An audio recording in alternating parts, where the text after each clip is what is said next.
Dobio sam na testiranje finu stvarčicu od Einhella.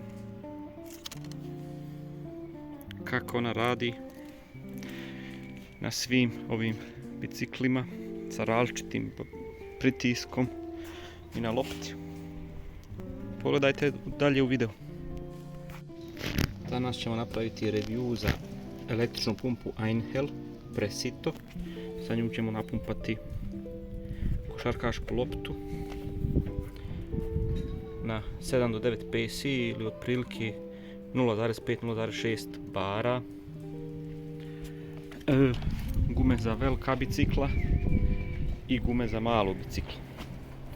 Kako to radi, sada ćemo da vidimo. Znači, upalimo pumpu,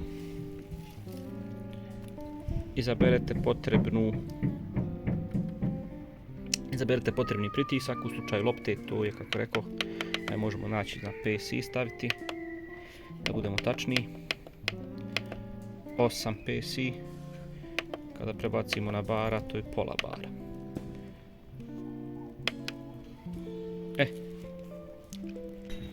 Sa strane se nalaze potrebni svi dodaci. Ovaj će nam trebati za loptu. Nakon što smo ga napravili, jednostavno ćemo ga staviti u loptu i on će izmjeriti koliki je trenutni pritisak. Je 5,5. A nama treba, ajde stavit ćemo 9.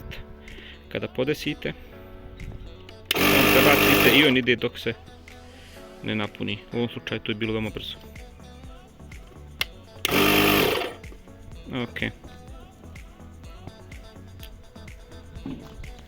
Gume od ovog bicikla zahtijevaju od 3,5 do 6 bara. Znači idemo bar.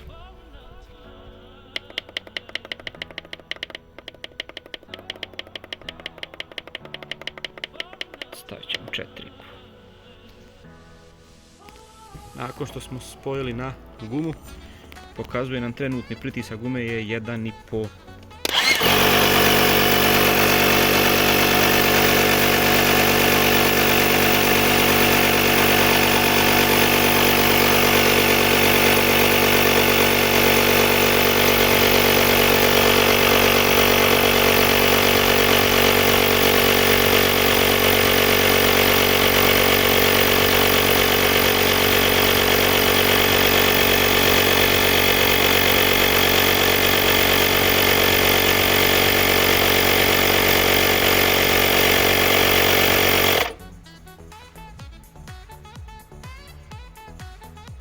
Znači završio je, sve je ok.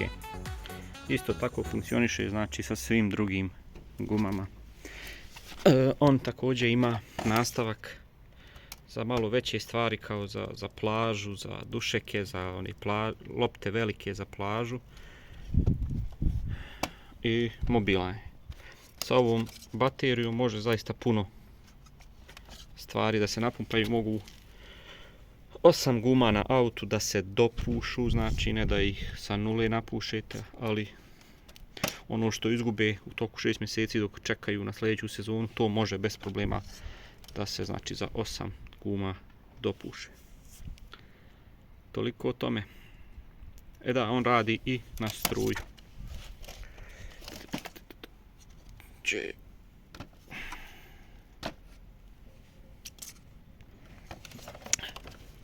Kabel za struju je ispod.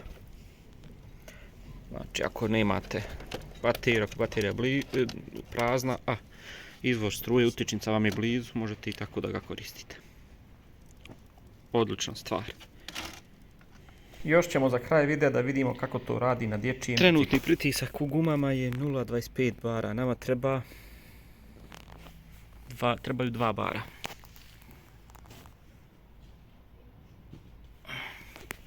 Znači, podesite na 2 bara, odnosno ja ću na 1,90 da budem sigurniji, jer on uvijek ide malo preko toga da bi se vratio na željeni zadani pritisak. Evo ga.